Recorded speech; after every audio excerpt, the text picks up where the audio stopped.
When we think of prehistoric monsters, our minds immediately go to the dinosaurs. We picture the towering reptiles, the kings of the Cretaceous, creatures that feel almost like mythological dragons. We look at their bones mounted behind the thick glass of museum exhibits, bathed in warm, sterile light. We have convinced ourselves that we understand the ancient world. We label them, we categorize them, and we place them neatly in textbooks. We feel safe, but this feeling of safety is a massive illusion. It is a dangerous, comforting lie we tell ourselves to avoid facing the true, cold reality of our planet's history. There are chapters in the Book of Evolution that are so fundamentally disturbing, so alien to our modern understanding of life, that they challenge everything we thought we knew about the hierarchy of nature. Today, we are going to tear out those textbook pages. We are going back much further than the age of the dinosaurs. We are traveling back 390 million years. Welcome to the early Devonian period. This is not the vibrant, tropical ocean teeming with colorful life that you might imagine. This is a world of suffocating, stagnant freshwater swamps and choked, muddy estuaries. The air is thick, devoid of the sounds of birds or mammals, because they do not exist yet. There is only the low hum of primitive wind and the unsettling stillness of dark, murky waters. It is in these dark rivers that our deepest, most primal fears were born. To understand the true horror of this era, you must first confront a psychological vulnerability that is hardwired into the human brain. We have an instinctual, evolutionary aversion to arthropods, spiders, scorpions, centipedes. We view them with a mixture of disgust and primal fear. But we always find comfort in their size. We can step on them. We can crush them beneath the soles of our shoes. We are the titans, and they are the insects. But what happens when you invert that biological hierarchy? What happens when you are the helpless, fragile creature, and the insect is the size of a modern-day crocodile? This is not a hypothetical nightmare. This was the absolute reality of the Devonian rivers. Enter Jacalopterus rhenanii, the giant sea scorpion. But even its common name is a massive deception. It was not confined to the deep sea, and it was far more terrifying than any scorpion that has ever crawled across the hot desert sands. This creature was the absolute apex predator of its time, and it commanded its domain with a level of cold, mechanical efficiency that defies human comprehension. Imagine a living nightmare over 8 feet long. That is significantly taller than the tallest human being. Now, strip away the flesh, the fur, and the warm blood of a mammal predator. Replace it with a thick, impenetrable suit of biological armor, a chitinous exoskeleton forged by millions of years of brutal evolutionary pressure. This armor was not just a simple defense mechanism. It was a weaponized chassis, designed to withstand the crushing bites of armored fish and the violent thrashing struggles of its dying prey. When you look into the eyes of a wolf, a bear, or a lion, you can see a spark of recognition. You see exhaustion, hunger, perhaps even a primitive form of calculation. You see a fellow mammal. There is a microscopic bridge of shared biology. But when you look into the compound eyes of Jacalopterus, you see absolutely nothing. There is zero empathy. There is no negotiation. There is only a complex array of lenses designed to detect movement, shadows, and vibrations in the pitch-black water. It did not hunt for sport. It did not feel the thrill of the chase. It functioned like an organic automaton, programmed with one singular, terrifying directive: consume everything.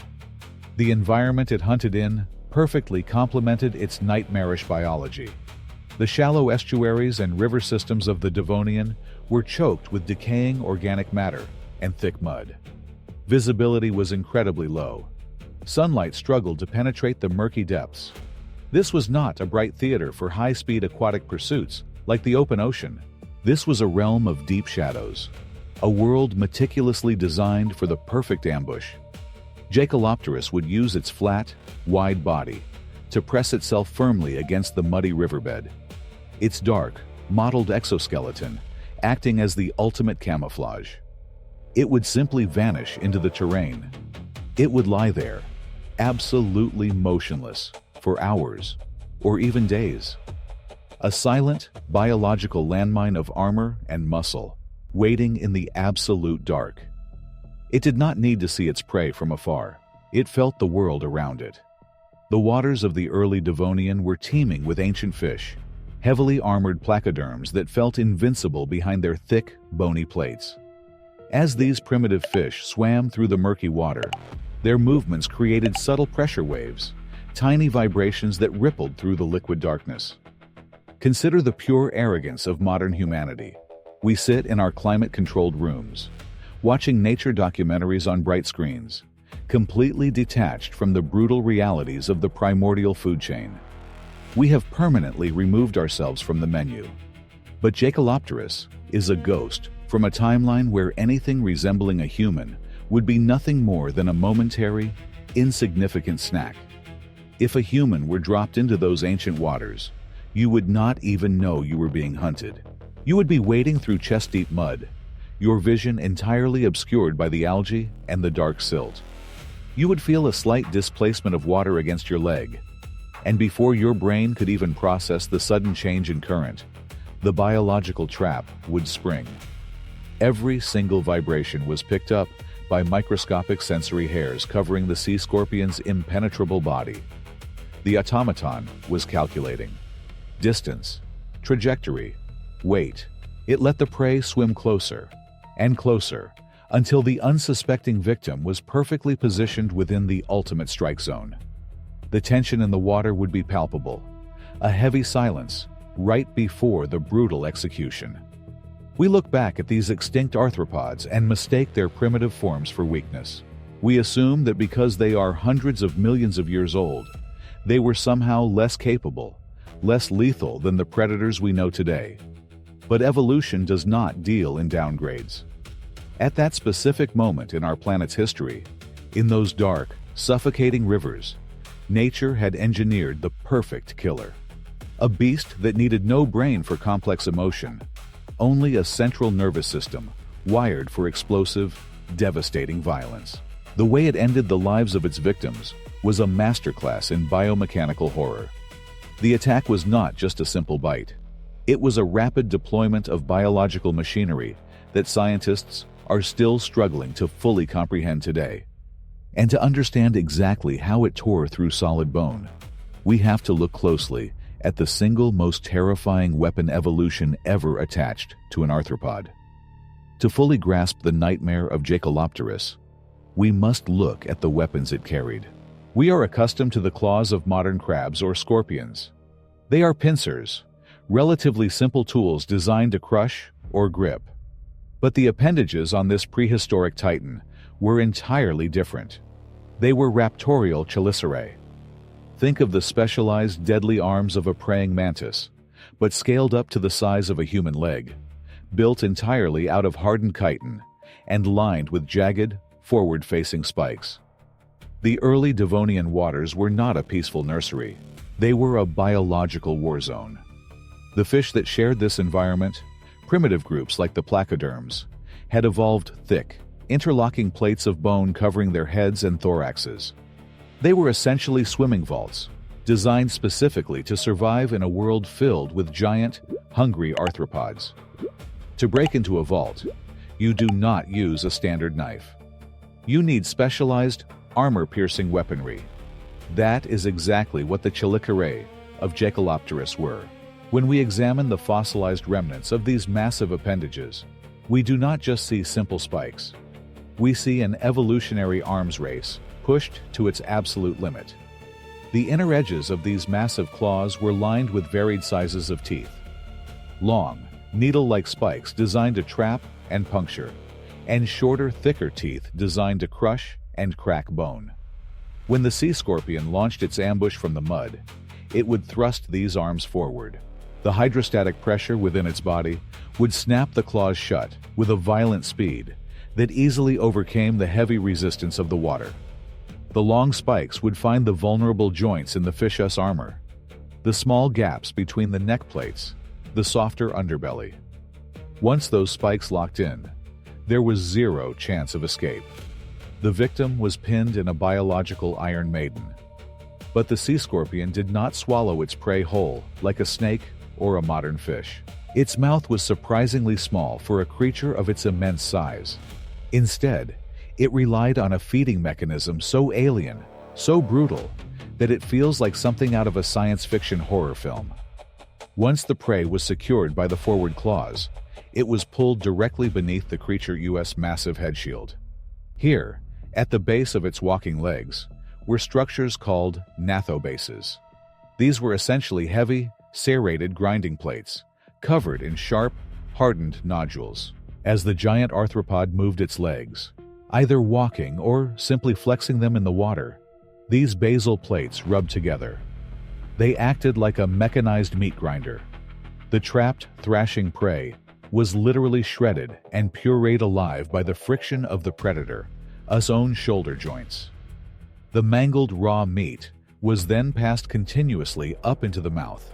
It was a slow, agonizing, and purely mechanical execution. This level of evolutionary brutality is hard to stomach, but it is a crucial piece of our planet's dark history.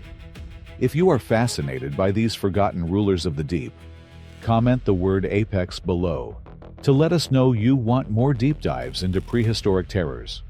Your engagement helps us uncover more of these lost nightmares and bring these ancient ecosystems back from the dead. Now, we understand the mechanics of the kill. The physical evidence is undeniable. The fossilized claws alone, measuring over 18 inches, leave no room for debate about its lethality. But answering the question of how it dismantled its prey only opens the door to a much darker, much more disturbing biological mystery. What exactly was driving this extreme level of adaptation? Nature is ruthlessly efficient. Evolution does not waste energy building a weapon of mass destruction to hunt small, defenseless prey.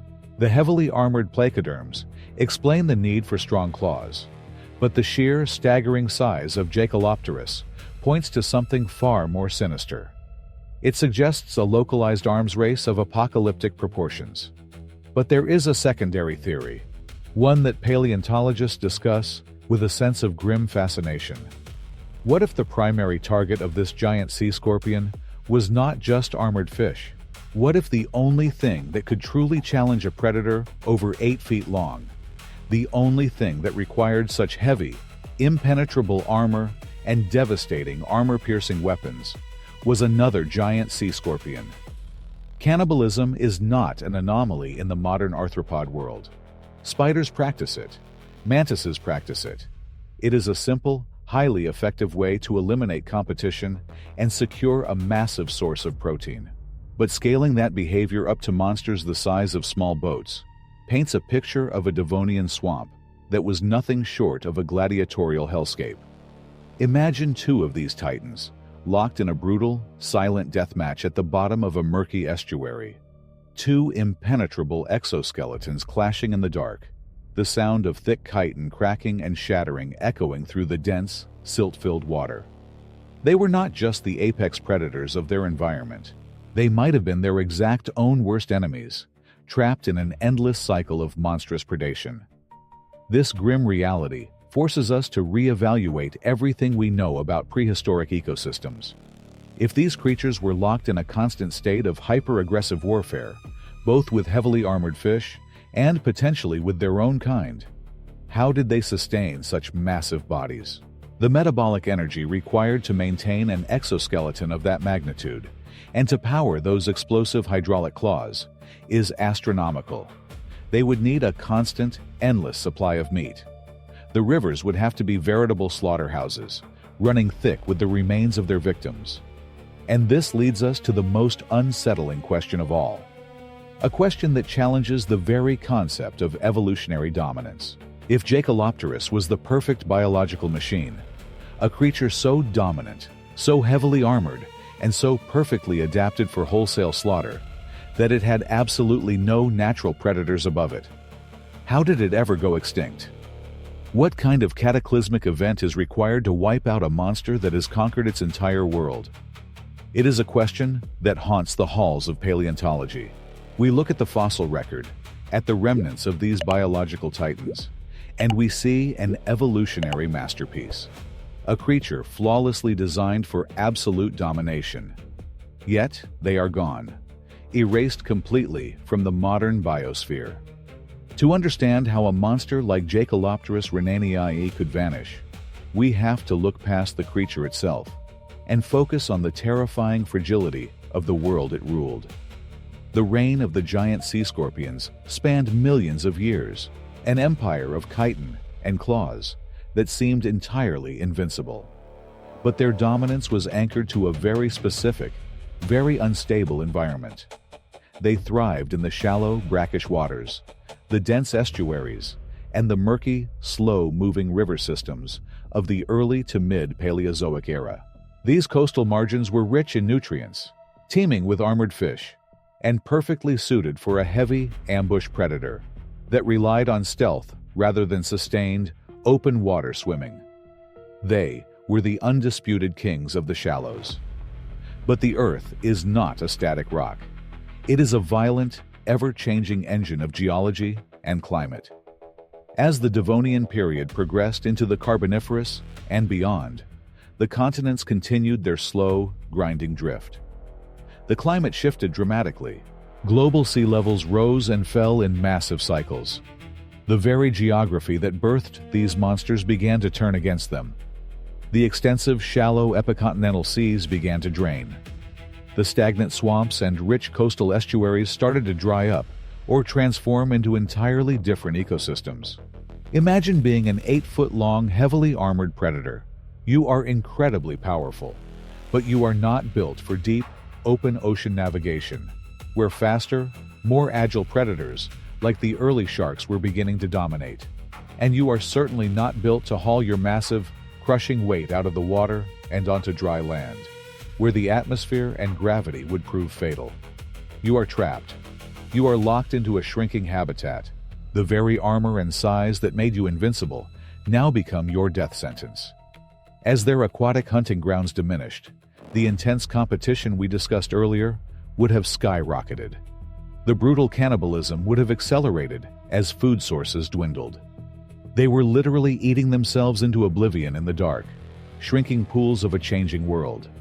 But there was another, far more insidious threat creeping into their domain. A threat that did not have terrifying claws or impenetrable armor.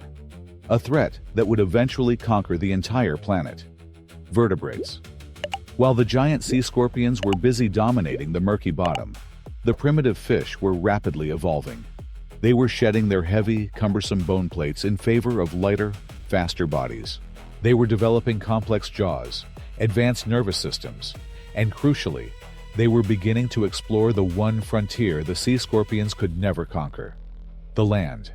The early amphibians, the ancestors of all modern terrestrial vertebrates, including us, were starting to crawl out of the very same swamps the sea scorpions ruled. But the amphibians were adaptable. They could breathe air. They could escape the shrinking pools. The giant sea scorpions were left behind, clinging to an evolutionary dead end. They were outpaced by the changing climate and outmaneuvered by faster, smarter prey. It is a chilling reminder of how quickly the tables can turn in the brutal theater of evolution.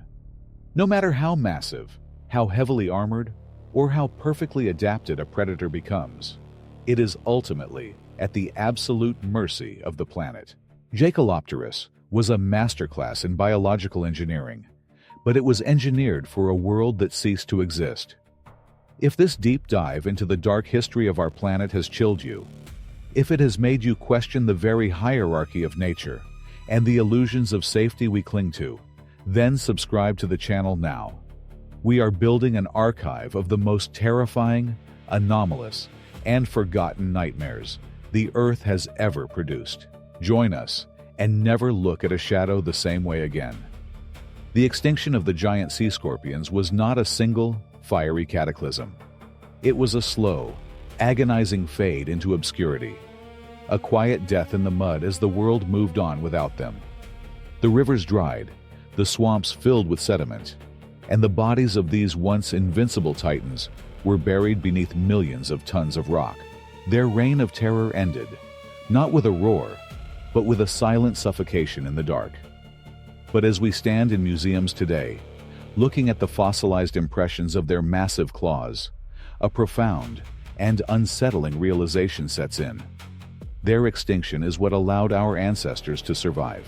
If the giant sea scorpions had found a way to adapt, if they had figured out how to drag their armored bodies out of the water and onto the land, the entire trajectory of life on Earth would be unrecognizable. Mammals, let alone humans, might never have stood a chance. We exist simply because they failed to adapt to a changing climate. We are not the masters of the Earth because of some divine right or inherent superiority. We are here because the true monsters, the perfect biological killing machines, were wiped off the board millions of years before we even arrived. We walk through forests and swim in rivers with a false sense of ownership. We study their bones and construct safe, distant narratives about the prehistoric world. But the fossils of Jacalopterus rhenanii serve as a permanent, chilling warning etched into the stone. The rules of survival on this planet are not written in our favor. They are written in blood, in chitin, and in the ruthless, unforgiving march of time. The Earth has hosted horrors beyond our darkest imaginations, and there is no guarantee that it will not do so again. To truly internalize the horror of Jacalopterus, we have to look at the physical evidence left behind in the stone. The fossilized remains of this specific titan were not pulled from some exotic, uncharted trench at the bottom of the ocean. They were found in a quarry in Germany, a location that is now entirely landlocked, covered in thick forests and modern human infrastructure. Beneath the concrete, beneath the roots of our safe, civilized world, lies the petrified graveyard of the Devonian swamps. When paleontologists first unearthed the fragments of its chelicerae, the giant frontal claws, there was a profound sense of disbelief among the experts. A single claw segment was discovered measuring over 18 inches in length.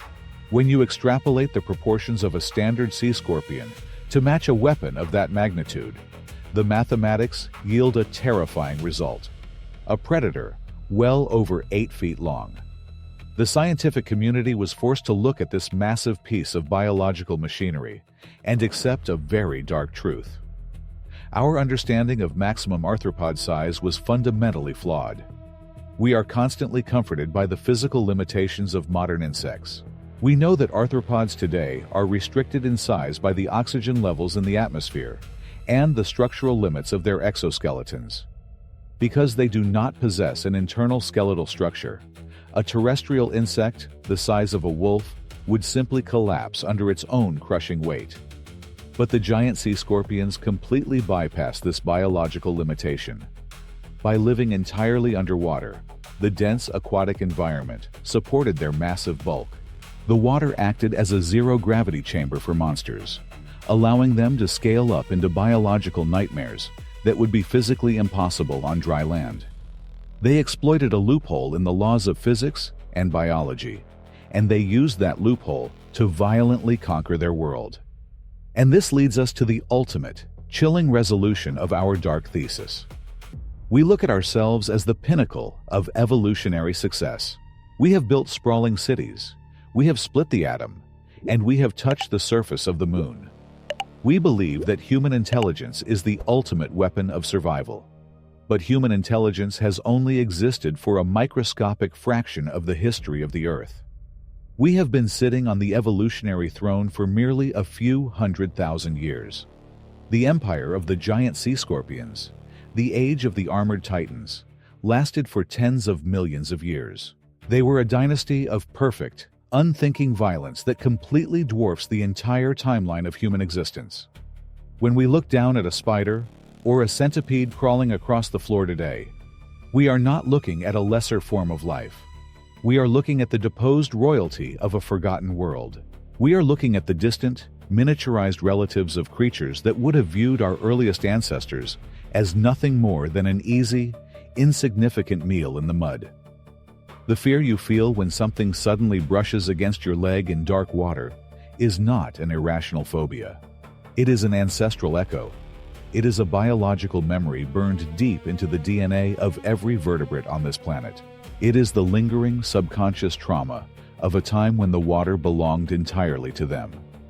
We are living in an interglacial grace period, a brief, incredibly lucky window of atmospheric and climatic stability that allows soft, vulnerable, flesh and blood mammals to thrive. But the Earth does not care about our achievements, and it does not care about our survival. The fossil record is a sprawling, global cemetery filled with the bones and shells of thousands of apex predators that genuinely thought they were invincible. Jacalopterus rhenanii is the ultimate testament to the brutal, unforgiving nature of deep time. It proves, without a shadow of a doubt, that no matter how lethal you are, no matter how heavily armored or perfectly adapted you become, the planet will eventually turn against you. The environment will shift, the water will drain, the global temperature will fall, and your impenetrable armor will become the very coffin that buries you in the dark. We are not immune to this cycle of extinction. We are simply next in line. The next time you find yourself standing near a stagnant body of water, a dark, murky river, or a quiet estuary, look closely at the muddy bottom. Look at the deep shadows where the light cannot reach. The specific monsters that ruled those depths are gone, turned to cold stone and dust. But the darkness that birthed them remains exactly the same. And nature, given enough time, has a terrifying habit of repeating its darkest, most violent chapters. The story of the giant sea scorpion is just one page in a massive, terrifying volume of lost biological history. If you want to arm yourself with the knowledge of these forgotten titans, you need to dig much deeper. Check the link in the description below to secure your copy of our exclusive ebook about extinct megafauna. It is a comprehensive, heavily researched guide into the most lethal and anomalous creatures that modern science has tried to forget. Producing these deep, investigative documentary dives into the dark corners of paleontology requires an immense amount of rigorous research and relentless dedication. If you want to help us continue unearthing these prehistoric nightmares, consider supporting the channel directly through our Patreon or our Buy Me a Coffee page. The links are also pinned in the description. Your direct support ensures that we can keep the lights on as we descend back into the abyss of deep time. Thank you for watching, and remember, the past is never truly dead. It is just waiting in the dark.